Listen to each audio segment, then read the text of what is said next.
मानव जीवन की विकास यात्रा, हमारी ज्ञान यात्रा वेद से प्रारंभ हुई और अब वेब तक पहुंची है। वेद से वेब तक मानव जीवन की ये ज्ञान पिपासा, ये यात्रा अविरत चलती रही है। बालक मन हर पल कुछ न कुछ खोजता रहता है। बालक मन हमेशा जिज्ञासाओं से भरा हुआ होता है और बालक के विकास की गारंटी भी उसी में है। जिस बालक को जिज्ञासा नहीं, जिस बालक को घटना के पीछे क्या घट रहा है वो जानने का उमंग नहीं, उत्साह नहीं, प्रयास नहीं, तो हम कह सकते हैं कि उस बालक का मन जानकारियां तो चाहता है, ज्ञान का परिचय तो कर लेता है, लेकिन विज्ञान की तह तक पहुंचने का प्रयास नहीं करता है। और इसलिए तय बालकों ने करना है कि हमने जानकारियों तक सीमित रहना है, हमें ज्ञान का परिचय प्राप्त करके सीमित रहना है, या हमें घटनाओं की गहराई में जाकर के उसके वैज्ञानिक तथ्यों को जानने का प्रयास करना है। बहुत सारे बालक होते हैं, घर में कोई खिलौना आया तो उसको तोड़ फोड़ करके रख देते हैं। मोहल्ले वाले, मां बाप सब ये मानते हैं ये बच्चा शरारती है, इसलिए नया नया खिलौना लाए, उसने तोड़ दिया।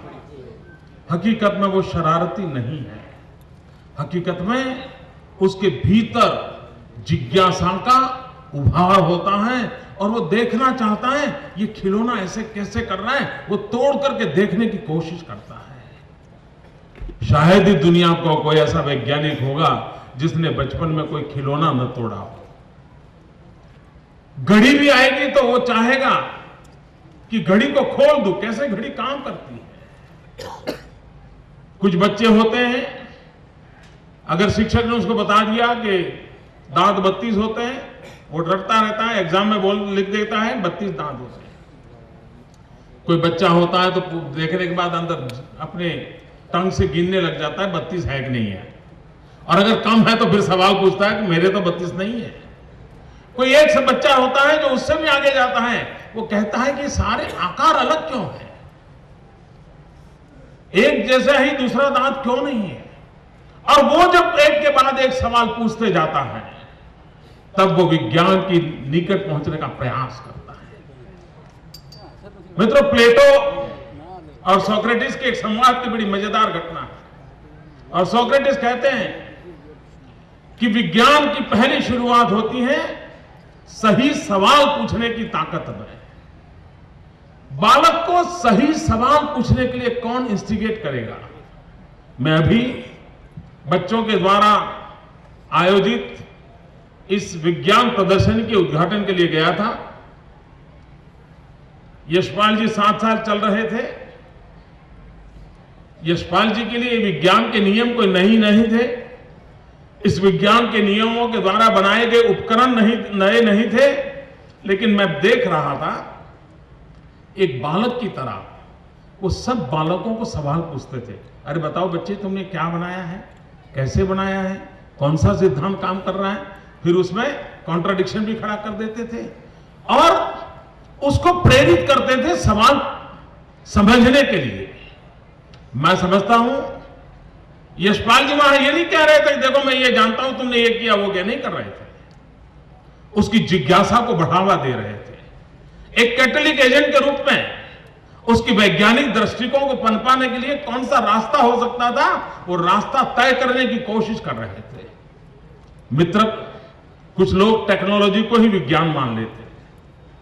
मैं समझता हूं वो विज्ञान का आउटकम है, विज्ञान का एक फॉर्मेशन है जिसका हम अपने जीवन के उपयोग के लिए काम में लाते हैं। उसके गूढ़ अर्थ तक जाने के लिए ऑब्जर्वेशन का सामर्थ्य होना चाहिए। आमतौर पर हम चीजों को देखते हैं, ऑब्जर्व नहीं करते हैं। फल गिरते हुए सबने देखा होगा, लेकिन न्यूटन ने उसे ऑब्जर्व किया था और तब जाकर के ग्रेविटी के सिद्धांत का जन्मदाता बना था। और इसलिए हमारा मन चीजों को सिर्फ देखता है या चीजों को ऑब्जर्व करता है। मुझे स्मरण है एक सत्य घटना का। एक बार एक साइंटिस्ट एक कॉलेज में गए, एमएससी के स्टूडेंट्स बैठे थे और उन्होंने उनके सामने एक छोटा सा प्रयोग किया। वैज्ञानिक बनने का सही रास्ता क्या हो सकता है, उसका पहला पाठ उन्होंने पढ़ाने की कोशिश की। और उन्होंने एक स्टूडेंट को कहा कि देखो ये टेस्ट ट्यूब में लाया हूं, इसको लेकर के बाथरूम में जाओ और उसमें अपना यूरिन भर करके ले आओ, मैं एक प्रयोग दिखाना चाहता हूं। तो एक स्टूडेंट था, बाथरूम चला गया, टेस्ट ट्यूब लेकर के यूरिन भर करके लाया और यूरिन उन्होंने उस साइंटिस्ट के हाथ में दिया। साइंटिस्ट ने वो लड़का जो यूरिन भर के लाया था उसमें अपनी उंगली डुबो दी। सब बच्चे देखते रह गए, स्टूडेंट्स, ये कैसा वैज्ञानिक है, दूसरे के यूरिन के अंदर अपनी उंगली डालता है, ये क्या साइंटिस्ट है। फिर उन्होंने क्या किया, उंगली मुंह में डाल दी। तो सबको ऐसा लगा ये क्या गंदा आदमी है। फिर उन्होंने कहा कि आपको अच्छा नहीं लगा ना। सब स्टूडेंट ने कहा अच्छा नहीं लगा। बोले मुझे भी अच्छा नहीं लगा। बोले क्यों? क्योंकि आपने मुझे देखा, ऑब्जर्व नहीं किया। मैंने यूरिन में ये उंगली डुबोई थी, लेकिन मुंह के अंदर दूसरी उंगली डाली थी। तो आपने ऑब्जर्व नहीं किया। वैज्ञानिक ने उन बच्चों को सरलता से समझा दिया कि हम कभी कभी चीजें देखते हैं, ऑब्जर्व नहीं करते हैं। वैज्ञानिक बनने की पहली शर्त होती है ऑब्जर्व करने की आदत विकसित हो। पहली शर्त होती है हम जिज्ञासा के साथ नए नए सवालों को सही तरीके से पूछें। और जब तक हम बच्चे को सही सवाल पूछने की दिशा में नहीं ले जाते, तब तक वो सही जवाब तक पहुंच नहीं पाता है। और ये पूरी शिक्षा आलम को उसको सही सवाल पूछने की ताकत कैसे बढ़े, सटीक सवाल पूछने की ताकत कैसे बढ़े, उस पर उसको जितना प्रेरित करेगा, वो बाल मन वैज्ञानिक मन बनता जाएगा और विज्ञान को समझने की कोशिश करने लगेगा। मित्रों, कभी कभी हम विज्ञान का अभ्यास तो करते हैं, विज्ञान के सिद्धांतों को जानते हैं, लेकिन हम कभी ये कोशिश नहीं करते हैं कि हमारा टेम्परामेंट वैज्ञानिक बने। हर चीज को वैज्ञानिक तराजू से तोलने का टेम्परामेंट होना चाहिए। अगर वैज्ञानिक तरीके से तोलने का टेम्परामेंट नहीं है, तो हम विज्ञान को अपने जीवन में आत्मसात नहीं कर सकते हैं।